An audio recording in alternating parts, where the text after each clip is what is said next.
Të dashur bashkëqytetar dhe bashkëqytetare. Sot ne votuam një kërkesë të SPAK-ut për të autorizuar arrestimin e një deputeti, i cili ka mbuluar detyra të rëndësishme në qeveritë tona si ministër dhe zëvendës kryeministër. Ky i zyrtarit më të lartë shqiptar që gjermësot ka përfunduar në rrjetën hetimore të SPAK-ut ishte një tjetër test për ne. Si një spëtar të reformës në drejtësi, kur ishim në opozitë, udhëheqësit e saj të vendosur kur erdhëm në qeveri, dhe garantët e saj të palëkundur që kur reforma u miratua dhe hyri në rrugën e zbatimit të saj. Kush më ka dëgjuar qysh Gruet Herës, besoj duhet ta mbaj mend se e kam kërkuar me shumë ngulm të reformë. Kur kam thënë se nuk duam një tjetër arën nga ato të mëparshme për drejtësinë, po duam një përmbysje të sistemit vjetë drejtësisë, e kam menduar shumë mirë që ka flasë dhe kam folur pikrisht atë që kam menduar. Kur kam folur për sistem të vjetër, nuk kam pasur parasysh vetëm kalpsirën kutërbuse të drejtësisë, gjasme demokratike të çerek shekulli tranzicion, ku pandëshkueshmëria ishte kthyer në një normë poshtruese për shqiptarët dhe për Shqipërinë.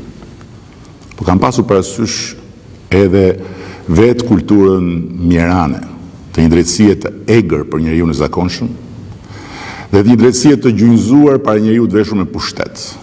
Kulturë që rrënjët i ka të shtrira qysh nga dita e parë e krijimit të shtetit shqiptar dhe deri vonë në ditët tona.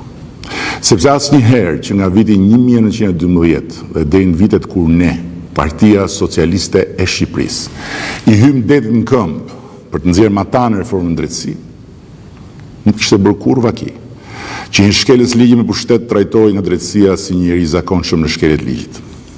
Në rasti i vetëm, në memorie historike të 33 vjetëve nga rënja e sistemit të drejtësisë proletare, kur një njeri me pushtet është dënuar nga gjykata e këtij vendi, ai ish kryeministrit Fatos Nano ishte në fakt rasti i fundit i traditës shtetërore shqiptare të persekutimit dhe të burgosjes politike të një kundërshtari të pushtetit arbitrar të radhës, që nga koha e përpara mbretërisë e deri shumë vonë.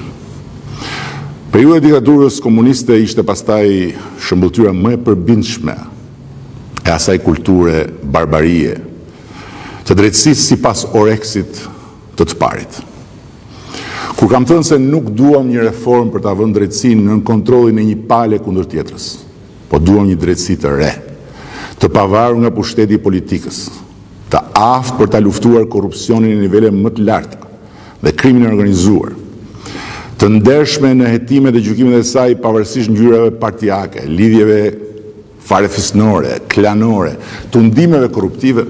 Nuk kam qenë vetëm lideri i opozitës, po kam qenë edhe kryeministri i Shqipërisë. Nuk kam folur për të qenë në rregull me manualin e komunikimit të kryetarit të qeverisë si pararësit e mi. As nuk jam mjaftuar me fjalët e mëdha për nevojën e reformës në drejtësi pa vepruar, po jam përpjekur pa pushim për ta miratuar atë, edhe me koston e prishjes së qeverisë së koalicionit aso kohe, e pse jo dhe të humbjes pushtetit, po t'ishte nevoja, dhe për ta mbështetur atë pa asnjë bishnim, karshi qëllimit saj të madh, edhe kur ndodh që ajo të veprojë në mënyrë jo fortbindëse në ndonjë rast të caktuar. Nuk jam përpjekur thjesht për korrupsionin në nivelit lartë të atyre që dje në qeveri grabitën sa mundën dhe sot në opozitë baltosin sa mundin, pa u hyrë ende as edhe një gjëm në këmbë. Pa e kam pasur edhe për nivelin e lartë të qeverisë sonë, sigurisht. Sepse mua këtë mision ma kanë besuar shqiptarët. Dhe përpara atyre, qoftë atyre që më kanë zgjedhur, apo qoftë atyre që nuk më kanë zgjedhur, për ta udhëhequr këtë përpjekje historike në të mirë të të gjithëve, për këtë vend të bekuar nga dora e Zotit dhe të penguar kaq gjatë nga dora e robit, unë nuk pajtohem dot me askënd që e abuzon këtë besim, duke kthyer mandatin e shqiptarëve votuesve tanë dhe besimin tim gjithashtu në një mundësi të palejushme për të fryrë xhepin, duke punuar për shtetin.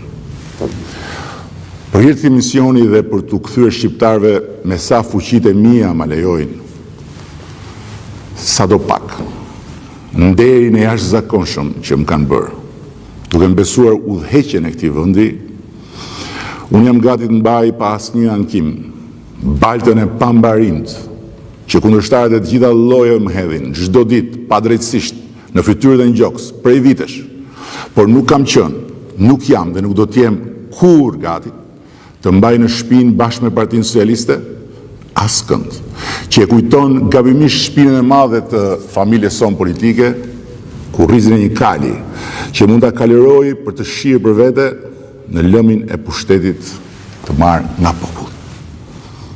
Kur kam thënë se dua një drejtësi që të shoh drejt, pa i ulur syt as përballë të majtës, as përballë djathës, që të ecë drejt, pa marrë anë, që të godas drejtësisht, pa i matur çështjet me peshorën e politikës. E kam ditur mirë edhe çfarë them, e kam ditur mirë edhe çfarë vjen. Por natyrisht, ti thuash këto, të përpiqesh me mishe me shpirt që kështu të ndodhë më në fund, në këtë tokë të etur për drejtësi. Dhe më tej ti shohësh të fillojnë të ndodhin kështu, gjërat për cilat i përpjekur me të gjithë shumicën qeverisëse, nuk ka si tjetë besoj e njëjta gjë. Sepse ndryshe nga çdo reformë tjetër transformuese e cila në një mënyrë apo në një tjetër prek interesat e njerëzve, kjo e drejtësisë në veprim prek jetët e tyre dhe cënon dhe lirinë e njerëzve. E kur pastaj ndër këta njerëz ndodh të jenë dhe persona me cilët ke punuar deri dhe fare afër, ke ndarë kohë, mendime, sfida të përbashkëta, ditë të mira dhe të këqija, kjo histori bëhet shumë më e vështirë ta jetosh, se sa ta imagjinosh, ta planifikosh, ta krijosh me votë dhe ta garantosh me bindje në vazhdimsinë e saj. Ndryshe nga të tëra historitë e tjera të suksesit politikës dhe qeverisjes, kjo histori është e vështirë të tregohet si sukses, me statistika dhe me krenarin legjitime për rezultatet e arritura, sepse bëhet fjalë për njerëz të ndaluar, hetuar, gjykuar, dënuar, të cilëve ndodh duke shnjur familjarët, përqafuar fëmijët, apo prindrit, ngushëlluar vdekje, apo uruar ditëlindje. Arben Ahmetaj nuk është asnjë njeri pa njohur dhe asnjë bashkëpunëtor i largët për mua. Ai është një ndër bashkëpunëtorët me të cilët jam takuar më shumë. Kam komunikuar më shumë në telefon. Kam diskutuar më shumë për shumë nga vendimarrjet tona gjatë këtyre viteve. Nuk më takon mua të them nëse Arben Ahmetaj është fajtor apo është i pafajshëm. Por ndryshe nga një rast i disa vite më parë, kur ishin të bindur se kërkesa e prokurorisë duhej kufizuar dhe ashtu bëm, rasti i sotëm ishte një rast kur kërkesa e prokurorisë duhej miratuar, pa asnjë ndryshim. Sepse ndryshe nga atëherë, kur prokuroria erdhi në kuvend si lexuese gazetash të mëngjesit, pa bërë asnjë hetim, këtë herë na u vur para dosja një pune voluminoze hetimore. Në mos e provos fajësinë e deputetit, çka mund dhe ta thot vetëm gjykata, ajo do të krijon përshtypjen se ka dyshime të mjaftueshme për të mos e ndaluar autorizimin e kërkuar nga SPAK-u për kuvendin. Këtu mbyllet çdo komenti im mbi rastin konkret.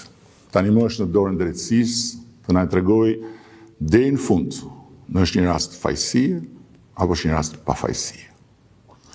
Por nuk mbyllet këtu ky mesazh, sepse më duket e udhës të rivendos edhe sa pika mbi i për këtë rrugë që vazhdon me bekimin e shumicës së shqiptarëve.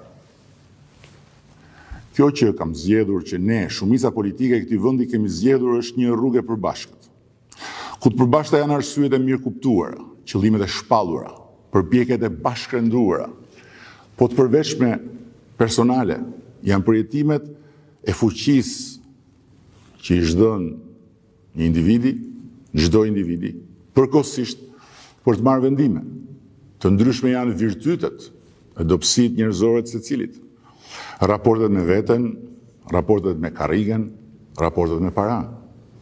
E prandaj dhe fati i rrugës përbashkët është një, i përcaktuar nga e përbashkëta e përpjekjeve tona në dritën e diellit, ndërsa fatet e bashkëpunëtarëve në këtë rrugë nuk janë njësoj. Për 101 arsye, ama njëra ndër të cilat është niveli i rezistencës ndaj tundimit të pasurinë të pariqshme. Në ndërveprimet e panumërta për shkak të detyrës, larg syve të publikut dhe në kontaktet me gjithë farë njerëzish e interesash, që jeta në politikë apo në institucionet i sjellë nder. Afërmend që nuk është asnjëherë dot e mirë një ditë kur kjo e vërtet materializohet, duke marrë fytyrën e bashkëpunëtarëve konkret, sepse ndjesia lënduese, herë e zhgënjimit, herë e disproporcionalitetit dhe herë e thjesht befasisë është e fortë dhe vështirësia e tretjes së saj është e madhe. Por në fund mbetet gjithnjë fakti se të gjithë bëjmë zgjedhjet tona. Dhe zgjedhja ime nuk ndryshon dot në asnjë mënyrë dhe për asnjë rast. Prandaj po e përsëris edhe një herë sot për të gjithë familjen tonë politike. Atë që e kam thënë me fjalë të tjera disa herë më parë, po e kam sërthënë shumë herë, qysh ditën e parë të hyrjes në këtë godinë, në të gjitha mbledhjet, e takimet e të gjitha nivelet të qeverisjes, se kush e ngatron rrugën e përbashkët. Me një rrugë ku bën dy punë, edhe për shtetin, edhe për xhepin, merr një përgjegjësi që nuk e ndan dot, as me mua, as me ne, po duhet ta mbaj vetë, qoftë kur del para pasqyrës, qoftë kur sheh lart nga Zoti, apo qoftë kur i bie të gjendet para derës së drejtësisë. Ua kam thënë shumë troç dhe po i them këtu publikisht para të gjithëve. Unë nuk zgjedh asnjë bashkëpunëtor për të mos e lëshuar, kur ai e lëshon veten jashtë rrugës përbashkët, po bashkëpunëtorin e zgjedh për të mos lëshuar rrugën dhe njerëzit që na kanë zgjedhur të gjithëve ne për t'i udhëhequr në këtë rrugë. Kur ish kryeministri juaj Arben Ahmetaj u shpall në kërkim nga SPAK, ju deklaruat se nuk mbani përgjegjësi për bashkëpunëtorët tuaj të cilët han dardha pas shpinës tuaj.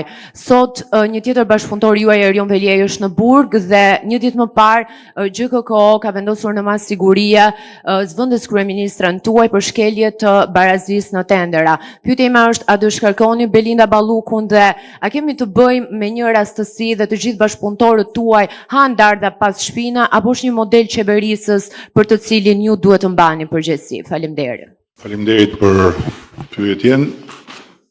Dua të them fillimisht se nëse sot Shqipëria i ka hapur të gjithë kapitujt e negociatave për antarësim, ndër disa arsye themelore, është edhe fakti se Shqipëria po e lufton seriozisht korrupsionin dhe krimin e organizuar.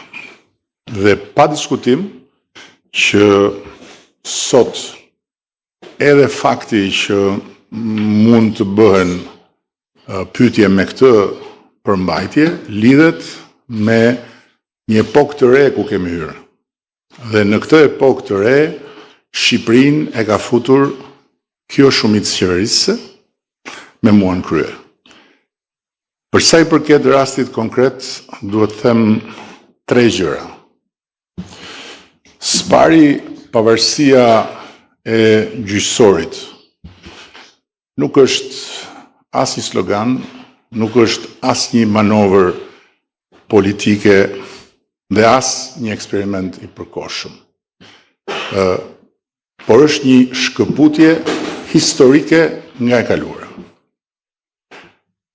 Dhe e realizuar vetëm në vitet e fundit, kjo pavarësi ka sjell një risi absolute në jetën institucionale të Shqipërisë dhe zhvillime të padiskutueshme pozitive. duke filluar nga një fakt i pamohueshëm, varrosja e kulturës 100 e kusur vjeçare të pandëshkueshmërisë. Por ama ka shfaqur edhe dobësitë e natyrshme të një pushteti krejt të ri, fëminor për nga mosha, si dhe reflekset vjetra antidemokratike. Së dyti, dua të theksoj se pavarësisht dhe përtej kostove të larta që kanë për vendin dhe jo thjesht për ne, këto reflekse të vjetra antidemokratike, të trupave të reja speciale, për ne dhe për mua personalisht, mbrojtja e pavarësisë dhe ruajtja e pavarësisë së sistemit të drejtësisë janë parakushte. Janë parakushte për çdo qëndrim nga ana jonë, sepse, siç thotë edhe një fjalë e mençur që mua më pëlqen shumë, kur nuk duhet hedhur fëmia bashkë me ujin e pistën. Dhe këtu vite e treta, pezullimi nga detyra e një ministri, në këtë rast edhe zëvendës kryeministrit, pra drejt për drejt përgjegjës për drejtimin e qeverisë në mungesë kryeministrit, është një tjetër shfaqje e pikërisht astyre doftësive që përmenda më lart, të një pushteti krejt të ri dhe e reflekseve antidemokratike që përmenda po ashtu më lart. Ky është një rast unikal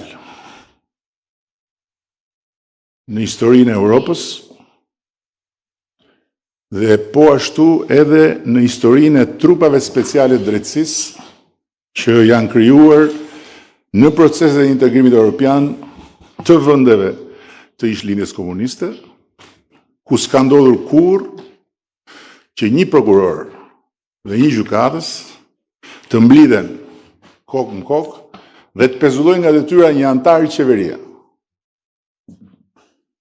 Por, dhe ky është një por shumë i madh, nëse një prokuror special dhe një gjykatës special i shkallës parë të speciales këtu në Shqipëri kanë vendosur të pezullojnë një ministër cënimi drejt për drejt i pavarësisë dhe i funksionimit të një pushteti tjetër të pavarur, siç është ekzekutivi, duke marrë kompetencat e kryeministrit, të presidentit dhe të parlamentit, prej nga buron mandati i qeverisë dhe i çdo ministri, zgjedhja jonë në raport me këtë fakt është strategjikja si gjithmonë për ta ruajtur dhe për ta mbështetur pavarësinë e gjyqësorit si parakusht, edhe në këtë rast ekstrem.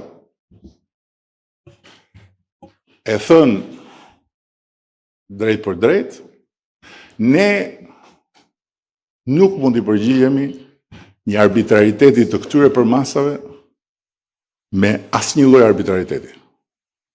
Dhe as do të angazhohemi larg qoftë në një betejë politike, retorike me drejtësinë.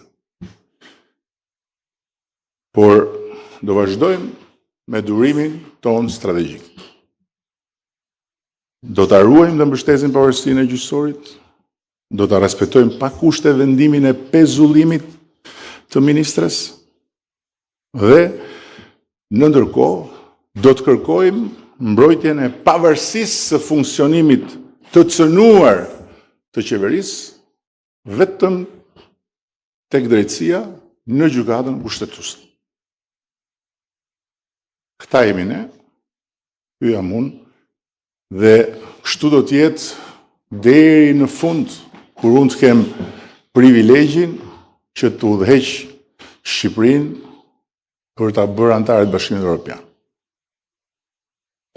Mbrojtja e pavarësisë së re dhe jo të përkohshme të sistemit drejtësisë është prioriteti ynë absolut edhe përballë situatave kaq flagrante sa kjo situatë, për të cilën po drejtësia duhet të gjejë përgjigjen kushtetuese.